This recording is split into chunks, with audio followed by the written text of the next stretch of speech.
Hello and welcome back to 365 Days with mxmtoon. I am Maia, a singer, songwriter, video maker, Oakland native, and an environmentalist. I'm also a big fan of history. I love untold stories, gross facts, hidden secrets, anything weird, dark, and funky from the past. Each day I'm going to share a few of my favorite deep cuts with you, so let's take a look at today's stories. And by the way, it's a year anniversary since I released my song, Fever Dream. All right, let's get into it. It's 365 with mxmtoon. New facts every day, so don't leave too soon. I'm gonna teach you stuff, no it won't be tough. Gonna go a year till you've had enough. It's 365 with mxmtoon. Today in 1978, Sweden announced that it would enact a ban on aerosol sprays using chlorofluorocarbons, henceforth known as CFCs. Because of the connection between CFCs and negative impacts on the Earth's ozone layer, Sweden was the first country of many to ban CFCs in aerosol sprays. Canada, Norway, and Denmark were the first countries to follow in Sweden's footsteps. Eventually, every country in the world would follow in Sweden's footsteps and ban CFCs from aerosol cans, the majority joining during a treaty called the Montreal Protocol. The Montreal Protocol also banned things like bromine containing halons. Halons are gaseous compounds, and when they contain bromine, they can become corrosive to human tissue. The protocol has been revised 8 times in the intervening years to keep it up to date with current environmental standards. Kofi Annan called the Montreal Protocol the most successful environmental agreement to date. The U.S. Environmental Protection Agency backed this up in 2017 and said that 45 million cases of cataracts and 280 million cases of skin cancer had been avoided in the time since the protocol was enacted, and that the regulation of the compounds has saved the U.S. $4.2 trillion in healthcare costs. The bans ended up being pretty easy to enforce because consumers don't generally notice what's in their aerosol cans, so when something suddenly was missing, they didn't actually care. The CFCs were replaced with other ingredients, and the world went on like before, with people using their hairsprays, bug sprays, and whipped cream cans with ease. Before all the banning happened, chlorofluorocarbons were also commonly used as refrigerants. When they were discovered, they didn't seem that dangerous, just like mineral compounds. They were cheap, non-toxic, and not flammable. In addition to being propellant in spray cans and refrigerants, they were also used for plastic foams and insulation, solvents for cleaning electrical components, and also used in air conditioning units. Basically, they had a ton of different uses, so until the negative impacts were discovered, it made sense to have them be a super common material in manufacturing. CFCs were used with increasing frequency in post-war years until scientists began discovering their hidden effects. This happened when the scientists began to use remote sensing tools to detect chemicals in the stratosphere.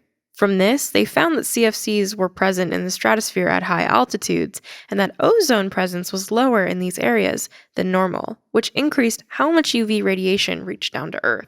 Some people began to understand that the ozone layer protects life on Earth from harmful ultraviolet rays of the sun. Scientists also realized that the depletion of the ozone layer contributed to higher incidences of skin cancer and cataracts. Therefore, they theorized that banning CFCs could help save the ozone layer from further damage, leading to Sweden's ban. The US announced their ban on CFCs later that year, on October 15, 1978. Have these bans done anything to help the ozone layer recover? Well, they have, but it's been slow. To measure the progress of the ozone's healing, scientists look to the ozone hole over Antarctica. In 1985, scientists reported a 30% drop in ozone levels over Antarctica. Satellites began to observe the phenomenon, and the maximum extent of the depleted ozone ended up being about the size of North America in 1992. But luckily, since then, the hole has stabilized in size and is appearing to not get any bigger. Unluckily, though, the hole isn't stable. It doesn't seem to be getting smaller. Scientists do expect that it will begin to recover in the coming decades, and they believe it will return to 80s levels between 2050 and 2070. Hopefully by then, we'll have more agreements like the Montreal Protocols to further protect the environment. And now for today's music fact. Today, in 2014, Justin Bieber had a rough night. He was racing a rented yellow Lamborghini against another sports car in Miami Beach, Florida, after hanging out at a club in South Beach. He got pulled over by the police for speeding, and they weren't pleased he was racing on the streets either, and then further upset the police by refusing to cooperate with orders while he was being pulled over. They charged him with resisting arrest, a DUI, and also having an expired driver's license. He was 19 at the time. The arrest happened at about 4 a.m., but he managed to keep his spirits up. His infamous mugshot features a wide smile and bright eyes. He was released on $2,500 bail. And now for today's final segment, I'm going back into my own photo archives to see what I was up to on a January 23rd in my life. But actually, today I remember what I was doing on January 23rd, 2020. I released my song, Fever Dream. Fever Dream was a really big song for me to release because I think it really marked the next chapter of mxmtoon in the Dawn and Dusk era. And it was a song that I made in August of 2019, and I was so incredibly excited and proud of that work when I was done with it. I wrote it with two people, Luke Nikolai and Micah Premnath. Both of them are some of the most lovely creative minds I've ever had the chance of meeting, and I worked with them on a handful of other songs that I've done.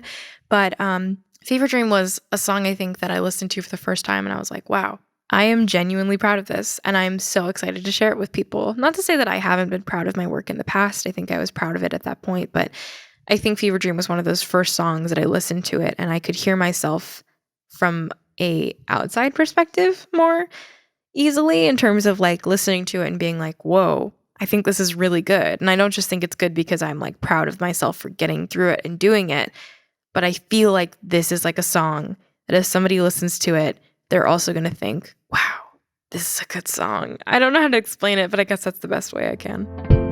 That's all for today. Come back tomorrow for more weird and funky facts, and please subscribe on your favorite podcasting device. I'll see you tomorrow. It's 365 with mxmtoon. New facts every day, so don't leave too soon. I'm gonna teach you stuff, no it won't be tough. Gonna go a year till you've had enough. It's